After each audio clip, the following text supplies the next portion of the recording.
السلام عليكم ورحمة الله وبركاته. إن الله وملائكته يصلون على النبي يا أيها الذين آمنوا صلوا عليه وسلموا تسليما. أهلا وسهلا بحضراتكم، يا رب تكونوا طيبين وبخير إن شاء الله. بصوا يا جماعة، كل واحد فينا طول حياته بيدور على الرزق، مش بس الرزق اللي هو الفلوس، لأ، الرزق ممكن يكون في الصحة، الرزق ممكن يكون في راحة البال، الرزق في ولاد صالحين، الرزق في قلب مطمن، الرزق في صحبة صالحة، الرزق في ستر من ربنا، زوجة صالحة، زوج صالح. احنا ساعات بنفتكر ان الرزق ده، كل الحاجات دي محتاجة مجهود وشغل مننا، مع ان الحقيقة ان الرزق هو من عند ربنا سبحانه وتعالى. ربنا سبحانه وتعالى قال: وفي السماء رزقكم وما توعدون. طب يا ترى ايه اللي بيفتح ابواب الرزق دي ويخلي فيه بركة في البيت وفي الحياة؟ انا هكلمكم النهاردة عن عادات بسيطة جدا، لكن لو داومنا عليها يوميا هنلاقي فرق كبير في حياتنا ان شاء الله. هنلاقي طبعا الخير بيزيد، البركة بتتضاعف، الرزق بيتوسع بطرق عمرنا ما كنا نتخيلها. اول عادة يا جماعة هي النية. من اول ما تصحي من النوم، اقوم كده من على سريري، اول ما اصحى اقول: اللهم اني نويت يومي ده يكون ليك يا رب. خلي نيتك انك تعيشي يومك كله لله، حتى في شغلك، في اكلك، في شربك، في تربيتك لاولادك. كل حاجة بتعمليها تكون بنية رضا ربنا. هتلاقي سبحان الله البركة نزلت على يومك كله من غير ما تعرفي جت ازاي.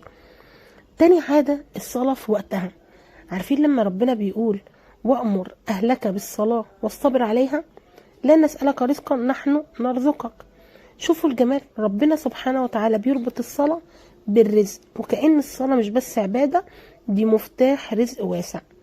تالت عادة، العادة المهمة جدا اللي أنا دايما بأكد عليها في كل فيديوهاتي، وهي الاستغفار والصلاة على النبي. الاستغفار مش كلمة وخلاص، ده وعد رباني. فقلت: استغفروا ربكم إنه كان غفارا يرسل السماء عليكم مدرارا ويمددكم بأموال وبنين ويجعل لكم جنات ويجعل لكم أنهارا. يا الله، شفتوا الجمال؟ يعني الرزق في الفلوس وفي العيال وفي المطر كله بيجي عن طريق الاستغفار. كمان بقى الجمال كله والحلاوة في الصلاة على النبي. النبي صلوا عليه قال: من صلى علي صلاة صلى الله عليه بها 10. شوفوا 10 بركات من ربنا في حياتك على كل صلاة واحدة بتصليها على سيدك وحبيبك. رابع عادة هي صلة الأرحام وبر الوالدين. النبي صلوا عليه قال: من أحب أن يبسط له في رزقه وينسأ له في أثره فليصل رحمه. يعني اللي عايز رزقه يتفتح وعمره يطول بالبركة يصل رحمه. مكالمة تليفون، زيارة، كلمة حلوة، كلها دي أبواب رزق يا جماعة، احنا اللي عايزينها والله. خامس عادة وهي الصدقة اليومية.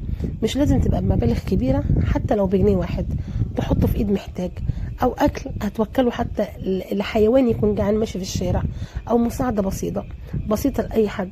الصدقة يا جماعة بتفتح أبواب رزق بشكل مش طبيعي سبحان الله. سادس عادة وهي قراءة سورة البقرة أو جزء منها. النبي عليه الصلاة والسلام قال: اقرأوا البقرة فإن أخذها بركة وتركها حسرة ولا يستطيعها البطلة. يعني فيها بركة مش بس في البيت، في حياتك كلها.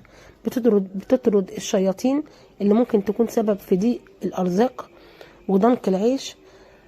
سابع حاجة وهي كثرة الحمد والشكر. ربنا سبحانه وتعالى وعد وقال: ولئن شكرتم لأزيدنكم. يعني كل مرة بتقول الحمد لله بإحساس، ربنا بيزودك رزق، بيزودك بركة، بيزودك خير. تامن عادة إبعاد الحرام عن البيت يا جماعة. لو دخل البيت مال حرام الرزق بيتشال منه البركة سبحان الله. حتى لو الفلوس كتيرة تلاقيها بتطير من غير كده ما تحس، لكن المال الحلال لما بيكون قليل ربنا بيبارك فيه سبحانه وتعالى. وطبعا في عادات تانية صغيرة لكن تأثيرها عظيم. يعني ان انت تبدأ يومك ببسم الله، تسمي ربنا قبل ما تاكل وتشرب، تسامح الناس وما تحملش في قلبك اي غل ولا حقد ولا كراهية من اي حد، تدعي لأهلك ولأولادك بالرزق والبركة. انا عارفة طبعا ان كلنا محتاجين نوسع رزقنا ونشوف بركة في حياتنا، بس خلينا نبدأ بخطوات صغيرة، عادة واحدة وبعدها نزود. المهم الاستمرار مش الكترة، مش الكسرة يا جماعة. اختم كلامي بدعاء بسيط كده: اللهم يا واسع الفضل والرزق، يا من بيدك الخير كله، ارزقنا رزق حلال واسع طيب مبارك فيه. يا رب اجعل بيوتنا عامرة بذكرك، مليانة بركة وخير. اغننا يا رب بفضلك عمن سواك. اللهم افتح لنا أبواب الرزق من حيث لا نحتسب ولا ندري. ثم بارك لنا يا رب في أعمارنا وأموالنا وأهلنا وولادنا، يا رب ارضى عنا ورضينا يا أرحم الراحمين.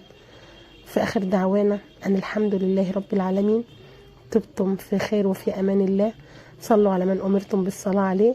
وما تنسوش لو الفيديو عجبكم وصلتوا لحد هنا ما تنساش تدوس لايك والاشتراك علشان يعم الخير وزيادة الأجر إن شاء الله. شكرا جدا على حسن استماعكم، والسلام عليكم ورحمة الله وبركاته.